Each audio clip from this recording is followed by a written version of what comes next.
This is solve the equation practice number 3. The first thing we're supposed to do is find out if this is a quadratic trinomial, a quadratic with no linear term, or a linear equation. It's clearly a quadratic because we have an x squared. But if you notice, there is no term that has an x to the first power. There's only an x squared. So it cannot be a quadratic trinomial. It also cannot be linear because it has an x squared. So this is a quadratic with no linear term, which means we're going to isolate the variable, and then we're going to do a positive and negative square root. So we want x squared alone. So let's add 50 to both sides. And I get x squared, that's 0, equals 100. Square root both sides because that's the inverse of squaring. From now on, when we square root a variable, we put a plus and a minus there.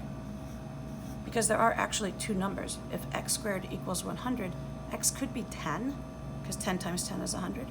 Or x could be negative 10, because negative 10 times negative 10 is 100. Therefore, x equals plus minus 10. And if you recall, I asked you to write your solutions separately. So you're telling me that x can equal 10 and x can equal negative 10. So these are the two numbers that if you put them in this equation will make the original equation true. So we need to check our work. So if x equals 10, x squared minus 50 should equal 50.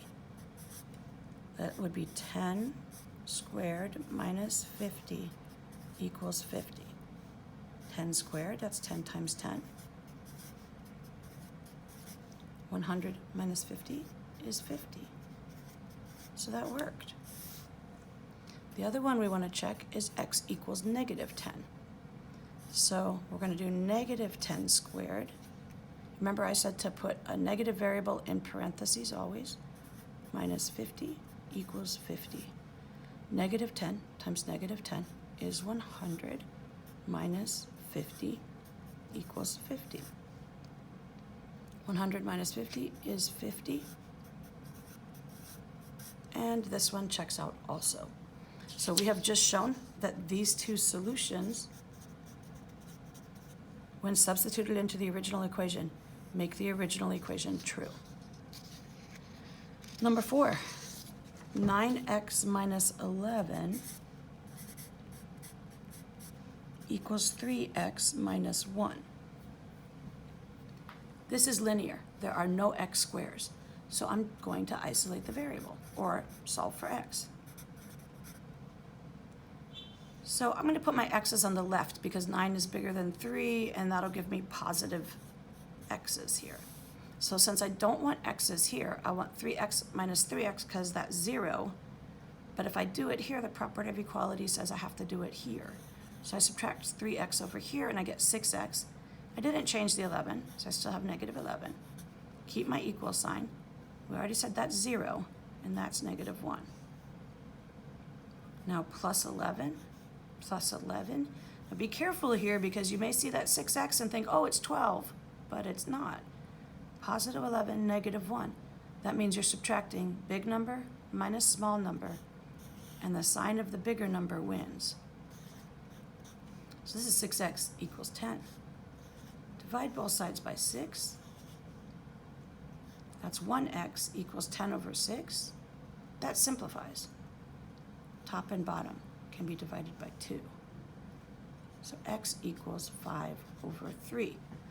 So I have a number that if I multiply it by 9 and subtract 11, gives me the same as if I multiply my number by 3 and subtract 1. That mystery number is x equals 5 over 3. Let's check it. 9 times 5 over 3 minus 11 should equal 3 times 5 over 3 minus 1. This simplifies. Divide by 3, divide by 3.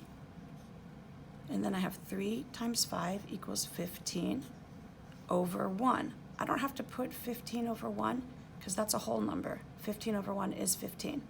Minus 11. Oh, these 3's cancel, right? So 1 times 5 is 5. I have 5 over 1. So I'm just going to put that as 5. Minus 1. 15 minus 11 is 4. 5 minus 1 is 4. My answer there is correct.